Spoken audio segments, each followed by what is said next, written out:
Kasunod ang pagkamatay ng 2 biktima ng H1N1 sa China, mahigpit ang pagbabantay ngayon ng Bureau of Quarantine sa mga pasaherong dumarating sa Pilipinas para masigurong hindi makapapasok sa bansa ang naturang virus. May ulat on the spot si Athena Imperial. Athena? Mia, walang dapat ikabahala ang ating mga kababayan na makapasok sa bansa ang H1N1. Ito ay sa kabila ng pagkamatay ng 2 babaeng Chinese dahil sa naturang sakit nitong mga nakaraang araw. Dahil kalapit ng Pilipinas ang Hong Kong at China, ilang kababayan natin ang nangangambang makapasok sa bansa ang naturang virus.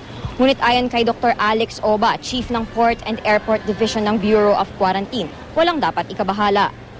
Ayon pa sa Bureau of Quarantine, 24 oras ang kanilang pagbabantay. Patuloy umano nilang sinusuri ang mga pasahero, lalo na ang mga dumadating sa Pilipinas galing sa mga kalapit bansa. Sa ngayon, wala pa naman silang nakikitang kahina-hinalang kaso. Karamihan sa ating mga kababayan, takot na pumasok at kumalat sa bansa ang H1N1 pero nagtitiwala raw sila sa kakayanan ng mga otoridad. Ilan sa mga sintomas ng sakit ay lagnat, sakit ng ulo, sipon at ubo, pati na rin pagsakit ng tiyan at pagsusuka. At yan ang pinakahuling balita mula rito sa Parañaque. Balik sa iyo, Pia. Maraming salamat, Athena Imperial.